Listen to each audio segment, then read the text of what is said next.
Volume 1, Chapter 9. Mr. Knightley might quarrel with her, but Emma could not quarrel with herself. He was so much displeased that it was longer than usual before he came to Hartfield again, and when they did meet, his grave look shewed that she was not forgiven. She was sorry, but could not repent. On the contrary, her plans and proceedings were more and more justified and endeared to her by the general appearances of the next few days. The picture, elegantly framed, came safely to hand soon after Mr. Elton's return, and being hung over the mantelpiece of the common sitting-room, he got up to look at it and sighed out his half-sentences of admiration, just as he ought. And as for Harriet's feelings, they were visibly forming themselves into as strong and steady an attachment as her youth and sort of mind admitted. Emma was soon perfectly satisfied of Mr. Martin's being no otherwise remembered than as he furnished a contrast with Mr. Elton, of the utmost advantage to the latter. Her views of improving her little friend's mind by a great deal of useful reading and conversation had never yet led to more than a few first chapters, and the intention of going on tomorrow. It was much easier to chat than to study, much pleasanter to let her imagination range and work at Harriet's fortune than to be laboring to enlarge her comprehension or exercise it on sober facts. And the only literary pursuit which engaged Harriet at present, the only mental provision she was making for the evening of life, was the collecting and transcribing all the riddles of every sort that she could meet with into a thin quarto of hot-pressed paper, made up by her friend and ornamented with ciphers and trophies. In this age of literature, such collections on a very grand scale are not uncommon. Miss Nash, head teacher at Mrs. Goddard's, had written out at least 300, and Harriet, who had taken the first hint of it from her, hoped, with Miss Woodhouse's help, to get a great many more. Emma assisted with her invention, memory, and taste, and as Harriet wrote a very pretty hand, it was likely to be an arrangement of the first order, in form as well as quantity. Mr. Woodhouse was almost as much interested in the business as the girls, and tried very often to recollect something worth their putting in. So many clever riddles as there used to be when he was young, he wondered he could not remember them, but he hoped he should in time. And it always ended in Kitty, a fair but frozen maid. His good friend Perry, too, whom he had spoken to on the subject, did not at present recollect anything of the riddle kind, but he had desired Perry to be upon the watch, and as he went about so much, something, he thought, might come from that quarter. It was by no means his daughter's wish that the intellects of Highbury in general should be put under requisition. Mr. Elton was the only one whose assistance she asked. He was invited to contribute any really good enigmas, charades, or conundrums that he might recollect, and she had the pleasure of seeing him most intently at work with his recollections, and at the same time, as she could perceive, most earnestly careful that nothing ungallant, nothing that did not breathe a compliment to the sex, should pass his lips. They owed to him their 2 or 3 politest puzzles, and the joy and exultation with which at last he recalled and rather sentimentally recited that well-known charade, "My first doth affliction denote, which my second is destined to feel, and my whole is the best antidote that affliction to soften and heal," made her quite sorry to acknowledge that they had transcribed it some pages ago already. "Why will not you write one yourself for us, Mr. Elton?" said she. "That is the only security for its freshness, and nothing could be easier to you." Oh, no, he had never written, hardly ever, anything of the kind in his life. The stupidest fellow, he was afraid not even Miss Woodhouse. He stopped a moment, or Miss Smith could inspire him.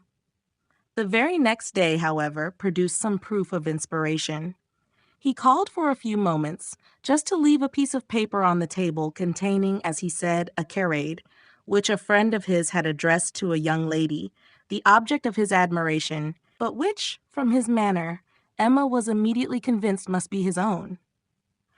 "I do not offer it for Miss Smith's collection," said he.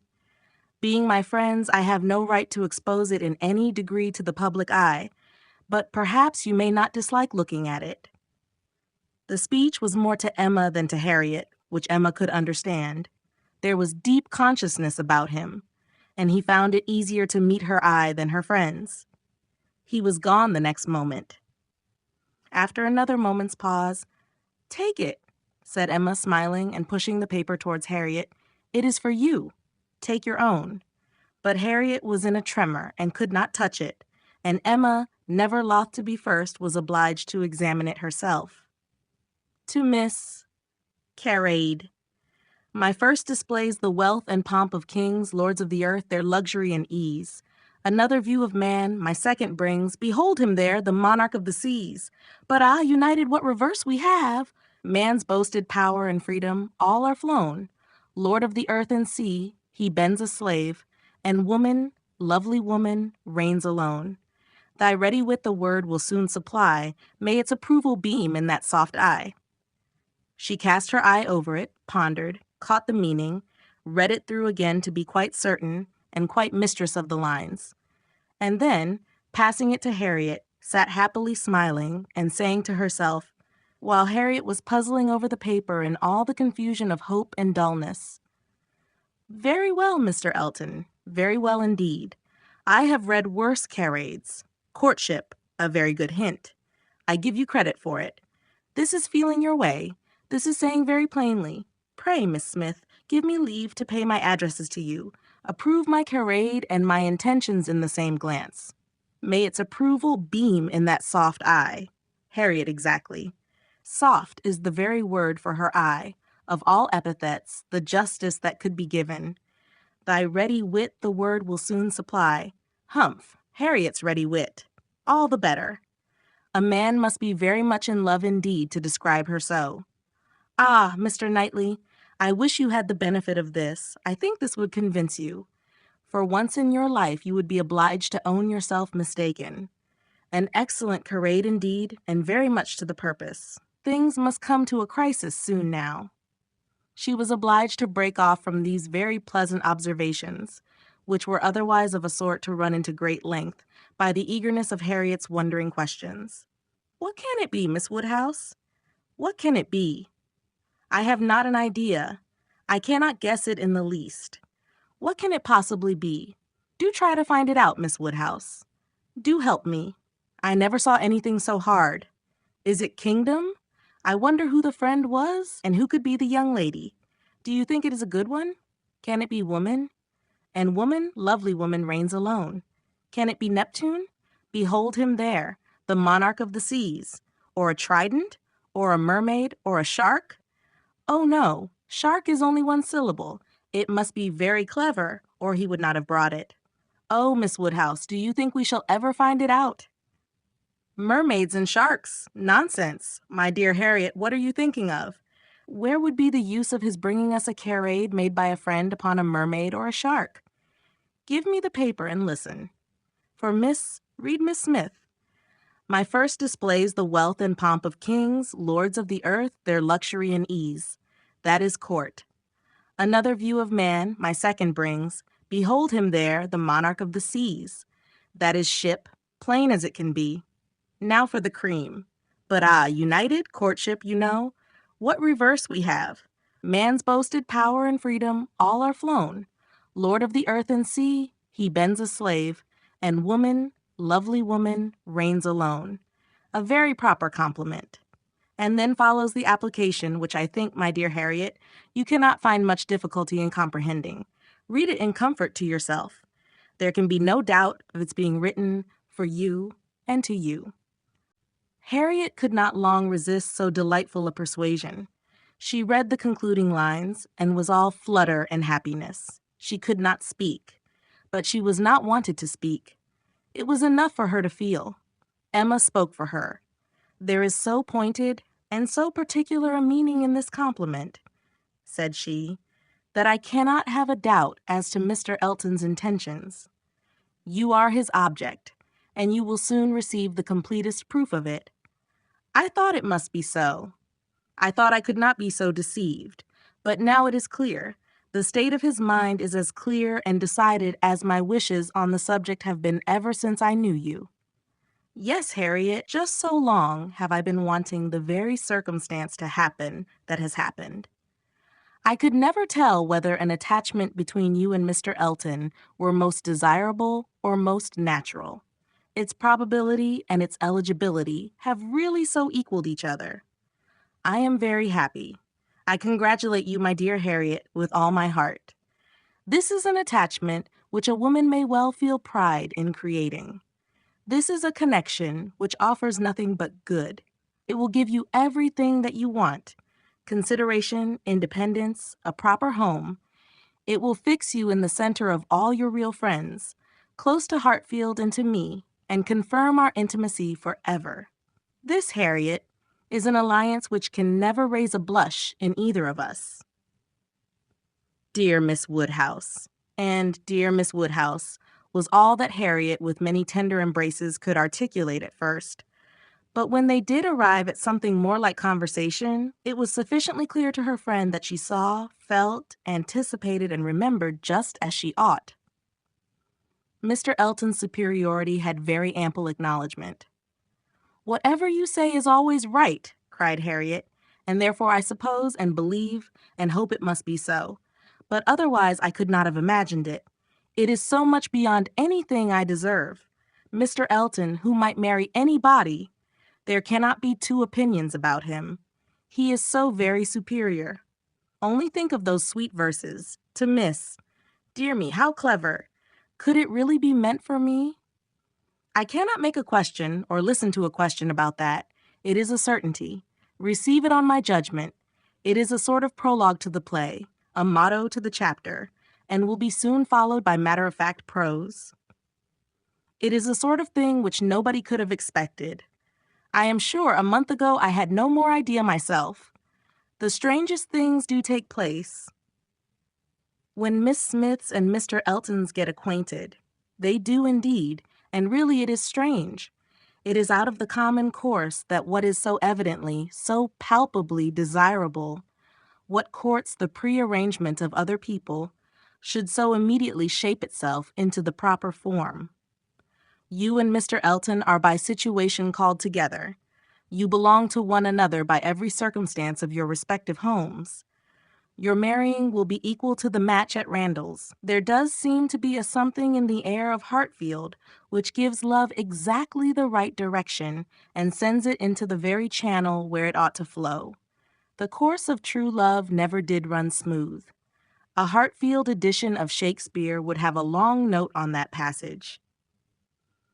That Mr. Elton should really be in love with me of all people who did not know him, to speak to him at Michaelmas. And he, the very handsomest man that ever was, and a man that everybody looks up to, quite like Mr. Knightley. His company so sought after that everybody says he need not eat a single meal by himself if he does not choose it, that he has more invitations than there are days in the week, and so excellent in the church. Miss Nash has put down all the texts he has ever preached from since he came to Highbury. Dear me, when I look back to the first time I saw him, how little did I think? The two abbots and I ran into the front room and peeped through the blind when we heard he was going by, and Miss Nash came and scolded us away, and stayed to look through herself. However, she called me back presently, and let me look too, which was very good-natured. And how beautiful we thought he looked. He was arm in arm with Mr. Cole.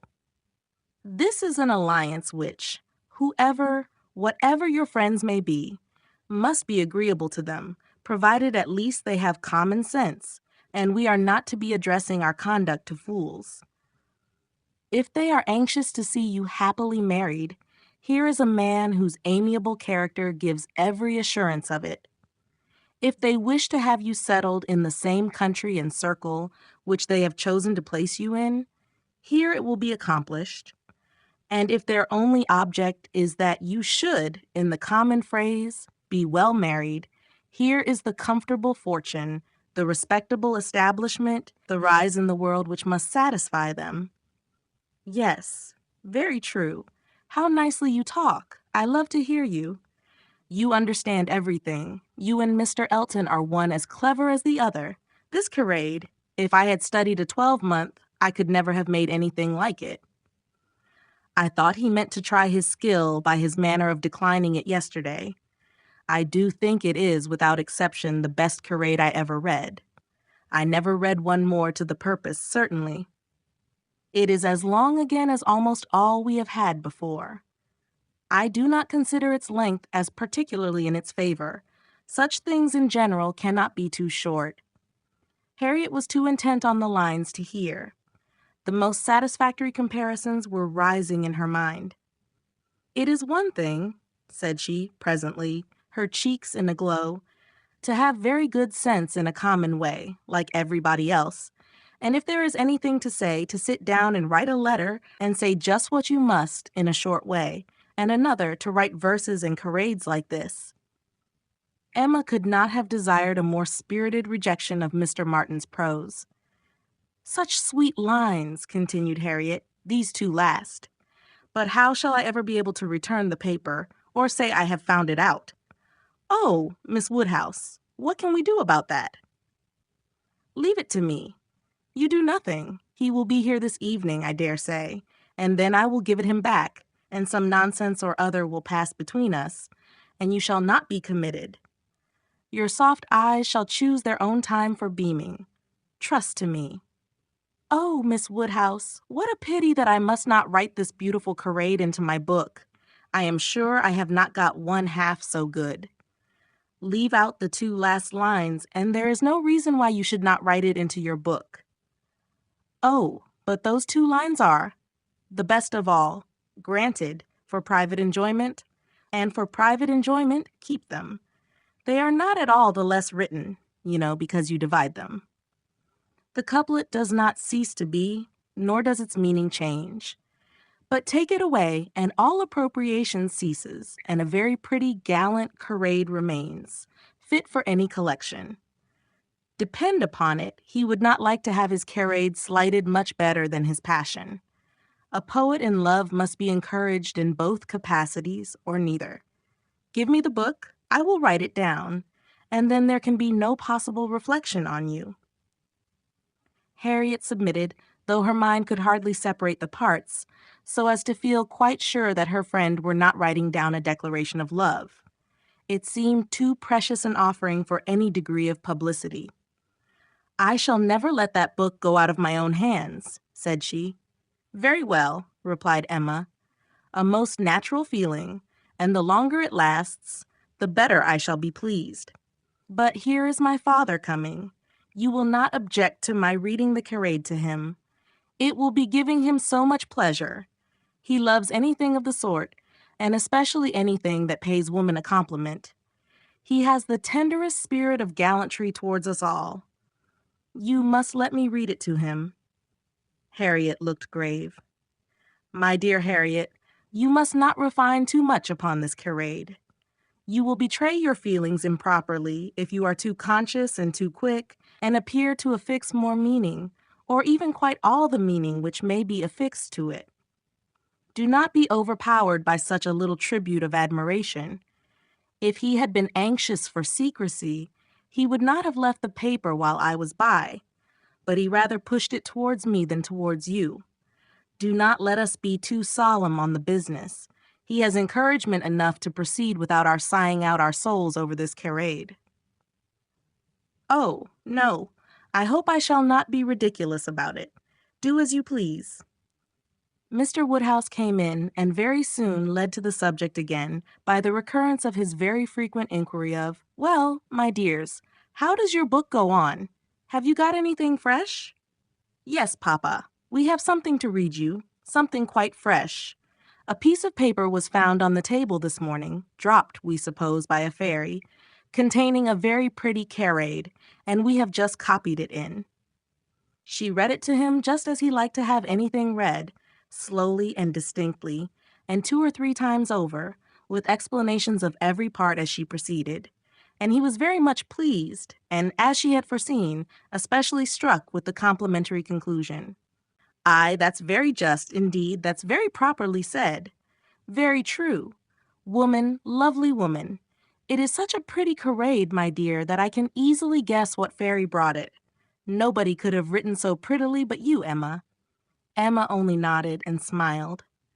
After a little thinking and a very tender sigh, he added, "Ah, it is no difficulty to see who you take after. Your dear mother was so clever at all those things. If I had but her memory, but I can remember nothing, not even that particular riddle which you have heard me mention.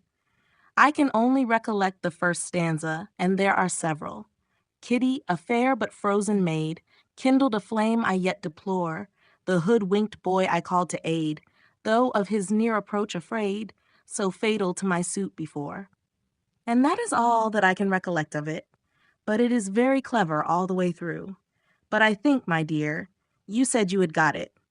Yes, Papa, it is written out in our second page. We copied it from the elegant extracts. It was Garrick's, you know. Aye, very true. I wish I could recollect more of it. Kitty, a fair but frozen maid. The name makes me think of poor Isabella, for she was very near being christened Catherine after her grandmamma. I hope we shall have her here next week. Have you thought, my dear, where you shall put her, and what room there will be for the children? Oh, yes, she will have her own room, of course. The room she always has. And there is the nursery for the children. Just as usual, you know. Why should there be any change? I do not know, my dear, but it is so long since she was here.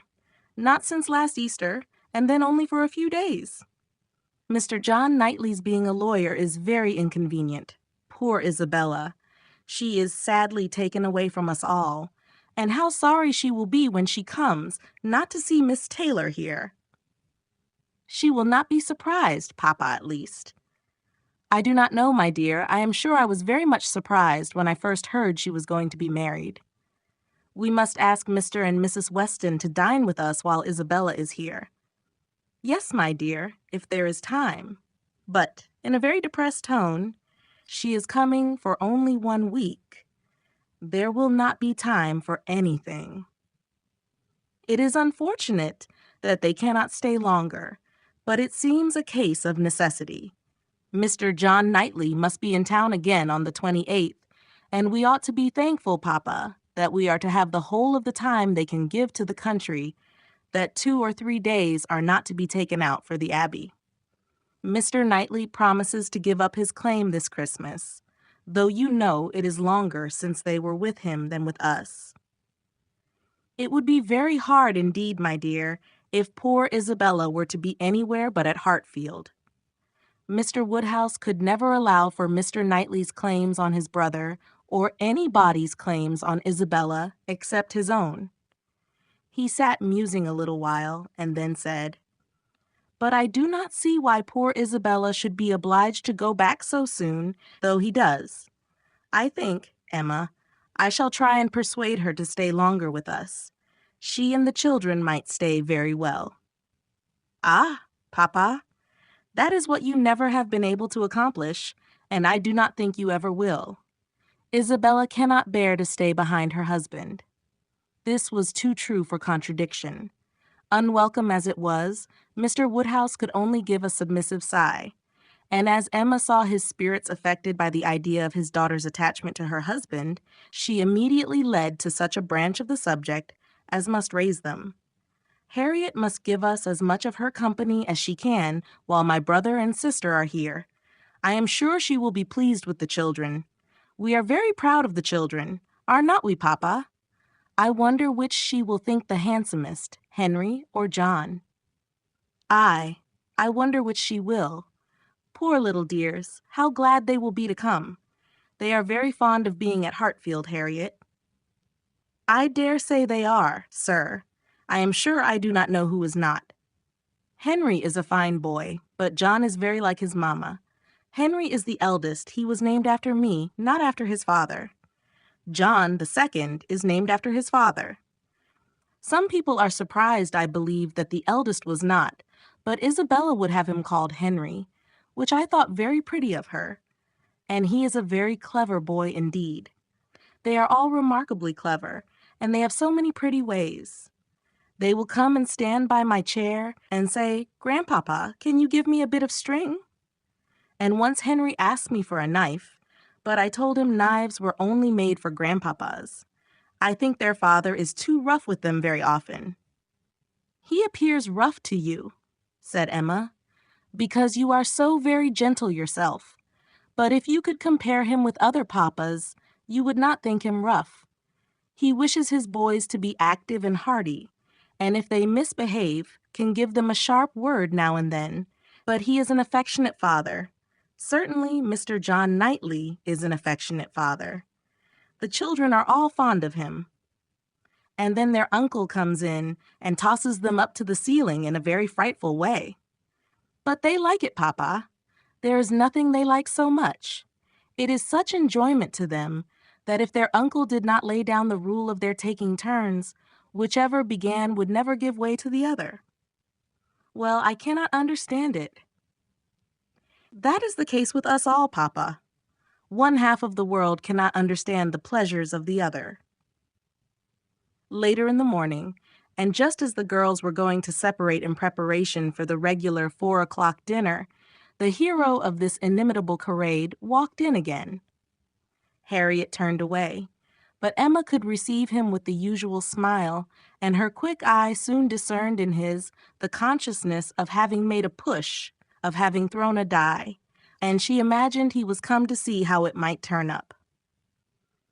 His ostensible reason, however, was to ask whether Mr. Woodhouse's party could be made up in the evening without him, or whether he should be in the smallest degree necessary at Hartfield.